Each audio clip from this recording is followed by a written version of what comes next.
Se raconter, se reconnaître, se transformer. La culture agit souvent comme un miroir. Elle révèle qui nous sommes tout autant qu'elle participe à façonner notre identité. Dans cet épisode, nous découvrons 3 démarches artistiques profondément ancrées dans cette quête de sens et de soi. À travers l'écriture sensible et incarnée de Mélissa Véro, qui explore les zones les plus intimes de l'expérience humaine, à travers le regard de Pierre Lahoude, qui nous rappelle que le patrimoine raconte autant notre passé que notre avenir, et à travers la pratique spirituelle et traditionnelle de la danseuse Wendat Aroussen-Gros-Louis, où le corps devient mémoire et transmission. 3 regards singuliers, 3 façons d'entrer en dialogue avec les autres et avec ce qui nous construit collectivement. Car oui, l'art, comme le patrimoine, reflète bien qui nous sommes. Bienvenue à Question de culture.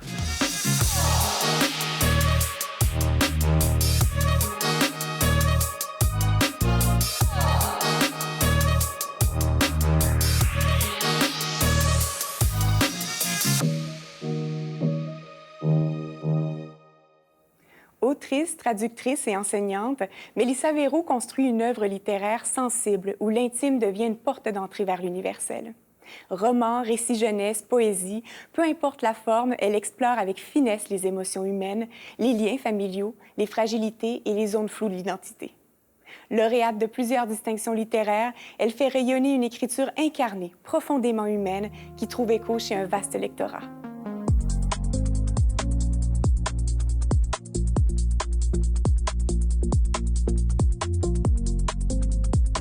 Parmi tous les livres que j'ai publiés, je dirais toujours que le plus récent, c'est celui qui est le plus proche de moi, en fait. Puis je crois que c'est comme ça pour beaucoup d'artistes.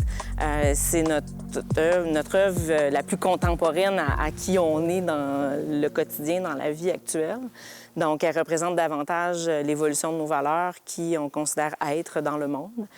Donc, en ce sens-là, La nébuleuse de la tarentule serait probablement le livre duquel je me sens le plus proche à ce jour, mais aussi parce que j'ai commencé là-dedans une réflexion non seulement sur l'identité, parce que je réfléchis beaucoup à c'est quoi l'identité, qu'est-ce qui nous compose comme personne dans ce livre-là, mais aussi une réflexion sur le temps. Qu'est-ce que le temps?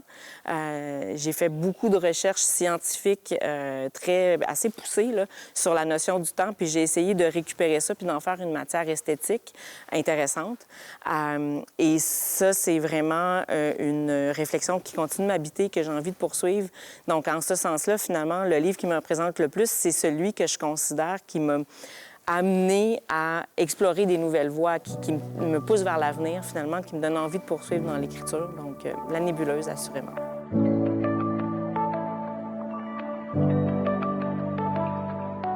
La nébuleuse de la tarentule, c'est probablement une histoire assez dure à résumer en 30 secondes puisque ça fait 400 pages.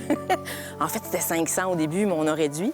Mais en gros, c'est l'histoire de Mélissa, une femme qui pourrait être considérée comme mon alter ego, qui a des triplés, tiens donc, un mari italien, tiens donc, et à qui arrivent toutes sortes d'aventures, je le nommerais comme ça, mais en fait, c'est simplement des phénomènes un peu bizarres, mais qui mettent en lumière le fait qu'elle n'est pas très heureuse, qu'elle a un grand mal-être qui l'habite, et elle essaie de comprendre la source de ce mal-être-là. Et à un certain moment, arrive dans sa vie, en fait, revient dans sa vie une ancienne flamme du secondaire, un dénommé Francis Bouchard. Et en le croisant, il y a comme toutes sortes de souvenirs qui remontent à la surface. Et elle se questionne énormément sur ses sentiments pour cet homme-là, qu'elle revoit 25 ans plus tard, sur ce qu'elle a envie de faire de son existence. Et il y a évidemment une part d'autofiction là-dedans, puisque le personnage me ressemble, oui, beaucoup, non seulement dans le fait qu'elle est écrivaine, qu'elle s'appelle Mélissa avec un S et non pas 2, mais bon, personne n'est dupe. On aura compris que c'est plus ou moins moi, avec ses 3 enfants, son mari italien. Mais j'ai vraiment tenu, par contre, à la part fiction de l'autofiction. C'est-à-dire, je voulais me laisser le loisir d'inventer énormément, d'aller là où l'histoire avait envie d'aller sans que ça soit collé sur les faits, sur la vérité. Et c'est justement une réflexion sur la vérité, en fait. C'est quoi la vérité? Qui la détient? Parce que quand on compare nos souvenirs avec ceux des gens qui nous entourent, des fois, on réalise que on n'a pas exactement le même souvenir du même événement auquel on a pourtant assisté ensemble. C'est un peu ça, la thématique principale du roman. Maman Cheval, c'est un roman graphique qui est raconté depuis le point de vue d'une petite fille qui s'appelle Sophie, qui a 6 ans, 3/4, le 3/4 étant très important. Et l'idée de ce livre-là m'est venue à la suite d'un événement que j'ai moi-même vécu, c'est-à-dire un triple postpartum, parce que je l'ai mentionné, j'ai eu 3 enfants du même coup. C'était épuisant. Donc, les premiers mois, les premières années ont été très difficiles, mais j'ai fini par m'en sortir et j'avais envie de parler de ça, de la dépression qui vient après la naissance d'un ou de plusieurs enfants. Mais j'avais envie d'en parler du point de vue des enfants, justement, parce que je me demandais toujours comment mes filles vivaient ça, d'avoir une maman qui était un peu amoindrie, on va dire, temporairement. Et donc, ça, c'est pour la part autobiographique. Mais après ça, je suis vraiment partie de ma propre détresse pour en fabriquer une histoire à part entière qui ne m'appartient pas. Parce que Sophie, ce n'est pas une de mes filles. Elle est enfant unique. Ses parents sont divorcés, ce que moi, je ne suis pas. Donc, j'ai vraiment inventé toutes sortes d'éléments. Mais par contre, pour ce qui est des émotions, je pense qu'on est vraiment au plus près de ce que moi, j'ai pu ressentir. Et je l'espère de ce que mes enfants ont pu ressentir durant cette période-là.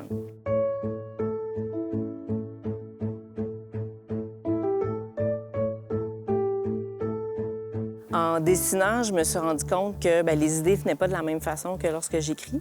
C'est comme plus des concepts qui me venaient que des phrases formées. Puis justement, il n'y avait pas de question de sonorité, de rime, de peu importe. C'est pas le sens qui est important, c'est plus l'image, la scène.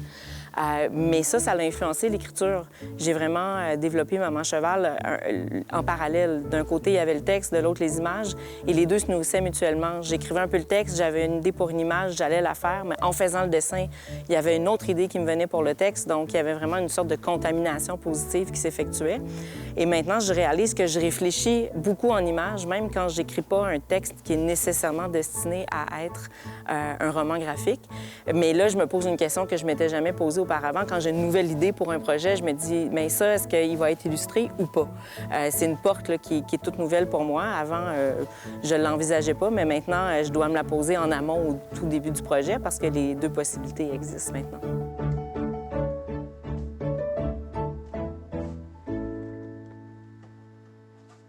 En fait, je crois que la littérature, ce qu'elle met en lumière, ce sont principalement des émotions. Donc, peu importe l'histoire en tant que telle, les événements, les anecdotes, ce qu'on retient d'un livre, tant quand on l'écrit que lorsqu'on le lit, c'est les émotions qu'il met en scène. Et avec ça, tout le monde peut connecter. Donc, quand on se dit « Ah, j'ai lu tel livre et ça m'a vraiment parlé, il a trouvé écho en moi », généralement, c'est parce que c'est allé faire vibrer des cordes d'émotions qu'on avait déjà vécues dans le passé. Et c'est pour ça qu'on a senti une connexion avec le personnage. Donc, la littérature permet ça, ce que ne permet souvent pas les textes plus pragmatiques, théoriques, etc., qui sont dépourvus d'émotions. C'est ça leur objectif, c'est de communiquer des faits bruts en toute neutralité. Mais la littérature, elle, au contraire, elle veut véhiculer des émotions et c'est ce qui permet cette si belle relation lecteur, auteur, livre.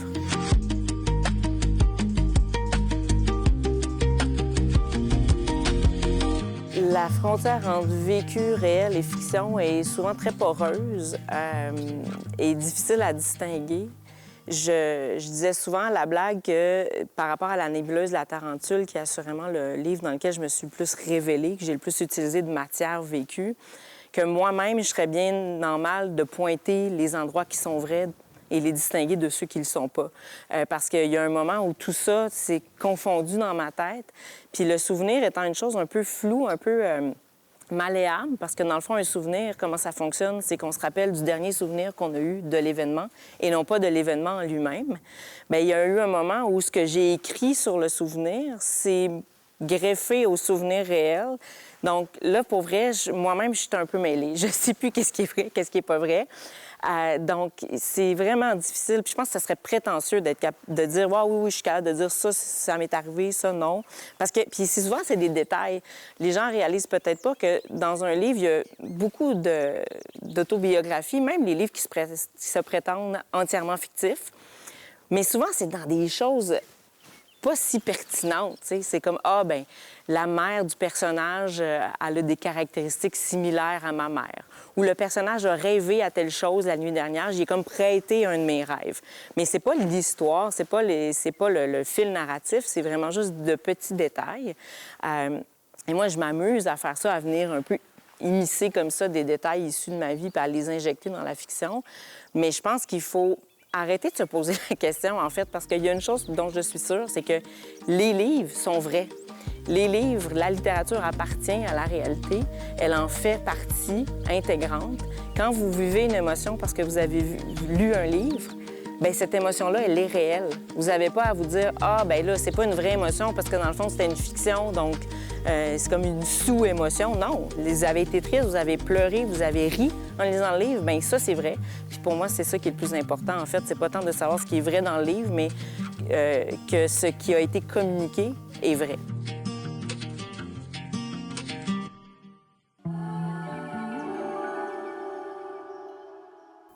Danseuse traditionnelle Wendat et passeuse culturelle, Aroussène Gros-Louis fait rayonner les traditions autochtones, ici comme à l'international. Passionnée depuis l'enfance, elle découvre très jeune les danses de pow-wow. Grâce à son rôle de chorégraphe et d'interprète pour le spectacle musical d'envergure Évangéline, c'est près de 45 000 personnes qui pourront être touchées par son savoir danser. Guidée par les enseignements ancestraux, le lien à la nature et la spiritualité, elle porte une parole inspirante sur l'identité, la guérison et l'importance de croire en ses rêves.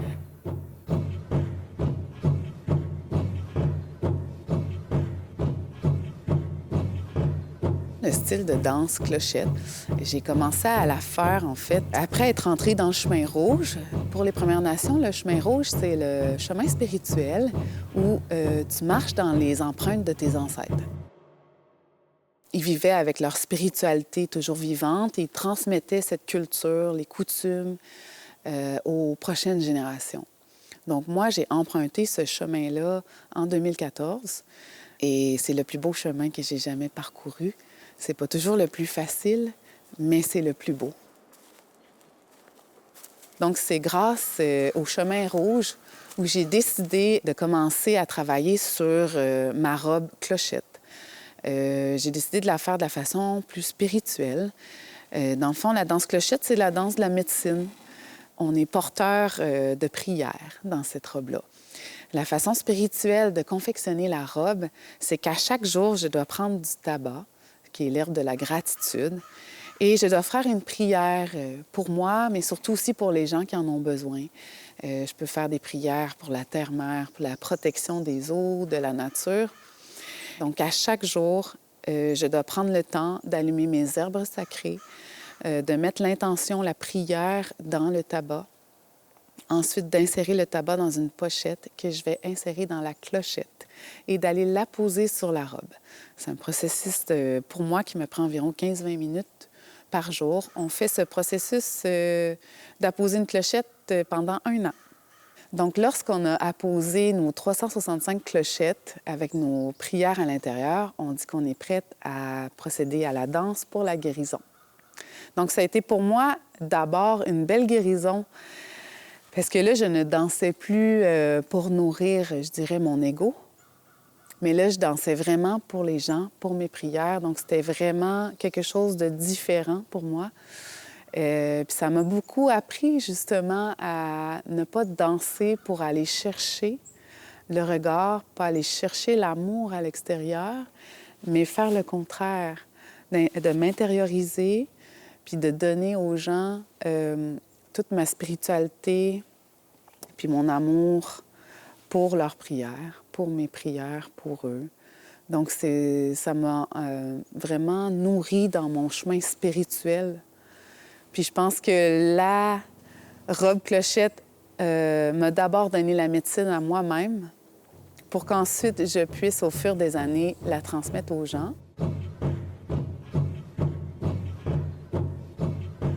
La danse des Premières Nations, la danse autochtone, ça représente tout ce qu'on aime, tout ce qu'on respecte, nos valeurs, notre culture, notre essence, notre connexion avec les astres, avec nos ancêtres, avec le Créateur que nous, on appelle.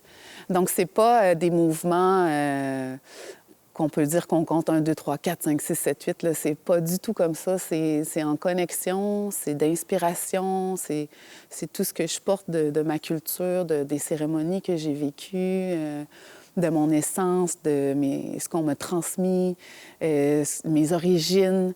Donc, c'est danser avec le cœur et l'âme. C'est pas quelque chose qui... Oui, c'est physique, mais quand je danse aussi, je ne suis pas dans ma tête. Je suis toujours dans mon cœur, puis dans mes prières, dans mes pensées, dans mes ancêtres. Donc, c'est une manière différente, je pense, de transmettre au public. Et ça, je m'en fais souvent parler. Je pense que c'est différent pour les gens quand ils reçoivent des danses autochtones. La danse est essentielle en moi pour être heureuse et bien, puis être dans la joie. Donc, pour moi, c'est ma médecine, en fait. Et puis, j'ai aucun doute à 100 % que je suis née, c'est le cadeau que j'ai reçu, de transmettre ma culture par la danse. C'est ça que je fais. Je pense que c'est ce que je fais le mieux, puis c'est ce que j'aime le plus au monde. Donc, oui, la danse, pour moi, c'est ce qui me garde en équilibre dans ma roue de médecine. Donc, corporellement, physiquement, émotionnellement, sentimentalement, c'est ce qui me garde aussi dans ma spiritualité. Donc, c'est l'élément le plus important de toute ma vie, c'est d'être capable de danser le plus souvent possible.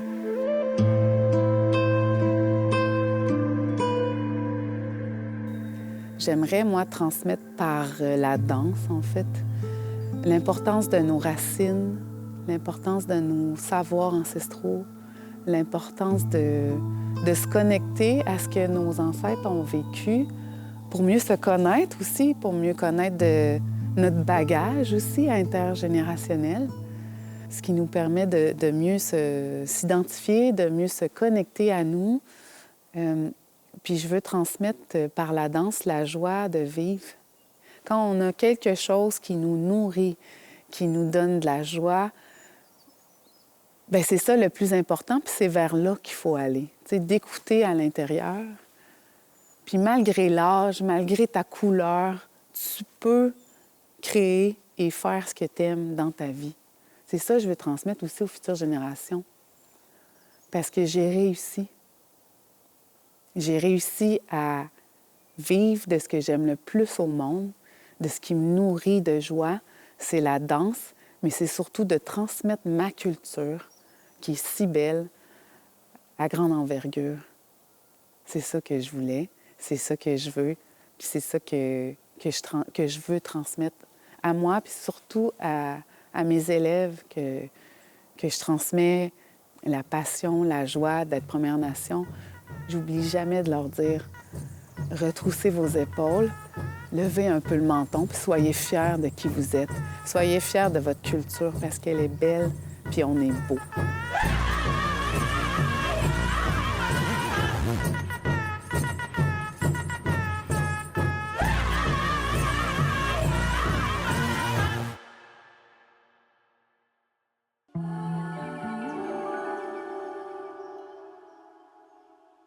Photographe, historien et passionné de patrimoine, Pierre Lahoud consacre sa carrière à documenter et à préserver la mémoire du territoire québécois.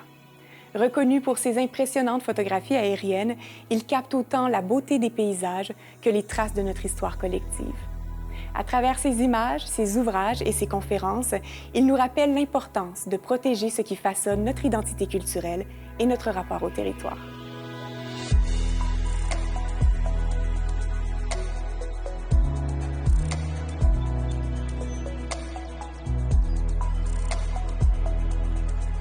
Le patrimoine, je dirais, c'est notre mémoire collective et ça fait partie de notre identité. C'est un miroir, effectivement, de notre identité collective. Mais c'est surtout, moi, je dirais, un révélateur de ce que nous sommes. Vivre, connaître le patrimoine, ça nous apprend à nous connaître nous-mêmes. Protéger le patrimoine, ça nous apprend aussi à préserver quelque chose pour le futur, pour les autres générations. Dans le fond, je dirais que le patrimoine, protéger le patrimoine, c'est un geste pour la collectivité, mais c'est un geste aussi pour le futur. Je vous donne un exemple. Sur la route, j'ai une route où, qui n'a aucun arbre. Là, en fin de semaine, je vais planter des tilleuls. Je ne les verrai jamais pousser à leur pleine nature, pleine grandeur. Sauf que je dis que ce que je vais faire là, c'est pour les générations qui vont suivre. Et c'est comme ça qu'il faut appréhender le patrimoine.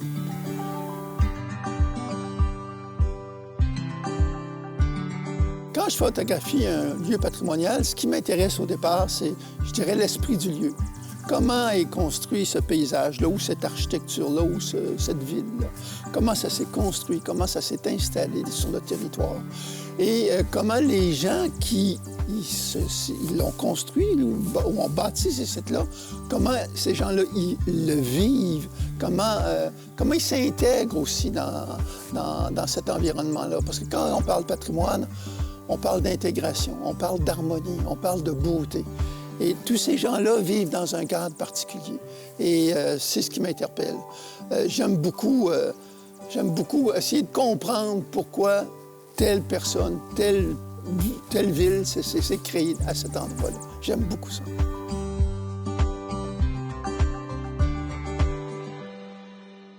Le patrimoine apporte du bonheur. Le patrimoine nous rend heureux. Il y a un philosophe, Hegel, qui parlait des dimanches de la vie. Le dimanche de la vie, là, c'est on a travaillé toute la semaine et on arrive le dimanche, on se repose. C'est un plaisir simple. C'est un plaisir qu'on apprécie. Et ces dimanches de la vie-là, avec le patrimoine, on les vit tous les jours. Regardez une maison dans son décor, il n'y a rien de plus beau que ça. Puis, je le dis encore, ça rend heureux. Ça apporte du bonheur aux personnes. Et c'est le patrimoine, mais c'est aussi la beauté du territoire. Un ne va pas sans l'autre, tant qu'à moi. Et ça guérit, hein? Moi, j'ai toujours dit que la beauté guérit un peu l'âme. Quand on regarde un paysage, on s'évade, on oublie nos petits bobos du moment. Puis ces petits bobos-là, bien, ils n'existent plus pendant quelques secondes. Mais c'est pas grave, c'est déjà un plus pour notre santé mentale.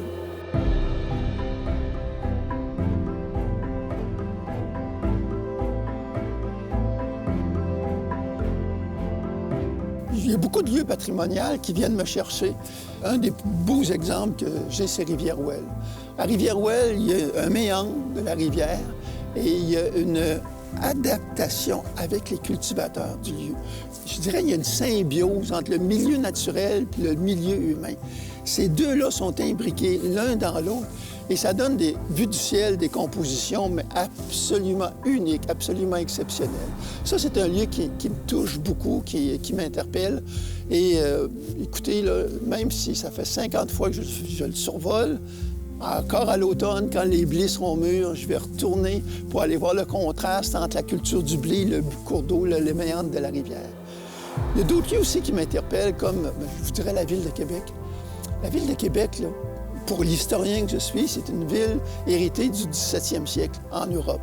Vous savez, en Europe, il y avait des villes, les institutions étaient à l'étage et les commerçants étaient au rez-de-chaussée. Mais c'est encore ça, Québec.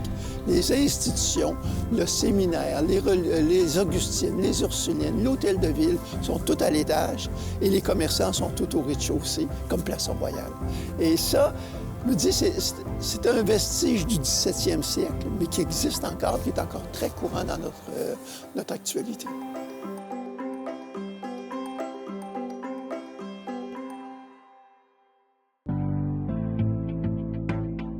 La photographie aérienne m'interpelle beaucoup parce qu'elle nous permet de comprendre comment l'humain s'est intégré dans son environnement.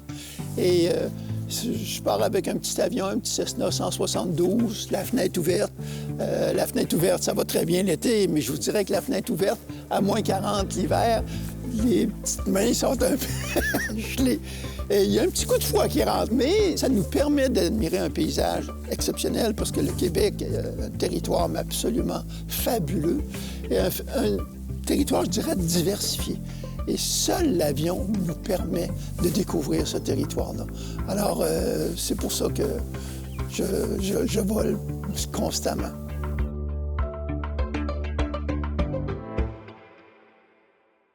Je pense que les traces du passé nous apportent une espèce de sérénité. De savoir que des gens ont construit des maisons il y a 300 ans et que ces maisons-là sont encore là, sont encore intégrées à leur environnement. Parce que moi, j'ai remarqué il y a 300 ans, quand l'humain s'intégrait, construisait quelque chose, il s'intégrait dans son environnement. Il y avait une espèce d'harmonie entre l'humain et la nature. Et pour moi, c'est la plus belle leçon que le patrimoine a pu nous donner, cette intégration-là, cette harmonie naturelle entre l'humain et l'environnement. Et je pense qu'il faut suivre cet exemple-là si on veut continuer à être heureux et en santé.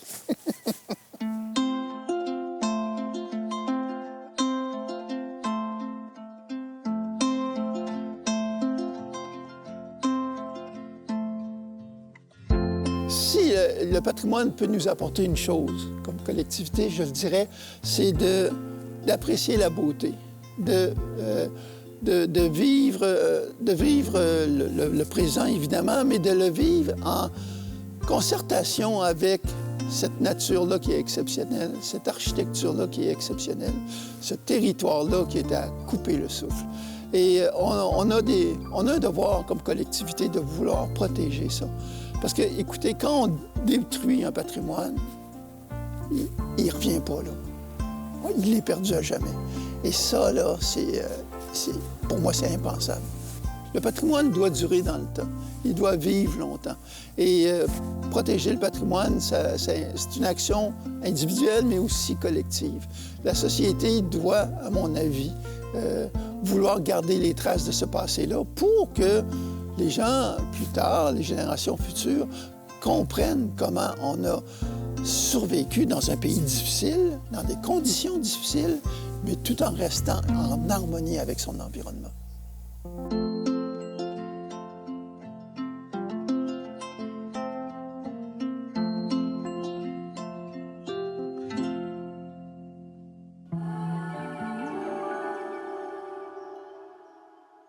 Parfois, il suffit d'une image, d'un geste ou d'un récit pour mieux comprendre qui nous sommes.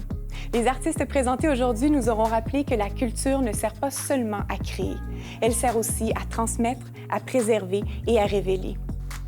En photographiant le territoire et le patrimoine, Pierre Lahoude capte bien plus que des paysages. Il garde vivante une mémoire collective qui raconte ce que nous avons été et ce que nous devenons. Grâce à sa pratique de la danse traditionnelle, Aroussène Gros-Louis poursuit quant à elle un chemin de transmission profondément ancré dans les savoirs ancestraux et incarne la force de croire en ses rêves. Mélissa Véraud, elle, nous montre qu'en parlant du plus intime, de l'émotion et du vécu personnel, il est possible de rejoindre quelque chose de profondément universel. Après tout, la culture agit peut-être comme le plus grand des miroirs, celui qui nous aide à mieux voir ce qui nous habite individuellement et collectivement. Merci d'avoir été des nôtres à Question de culture.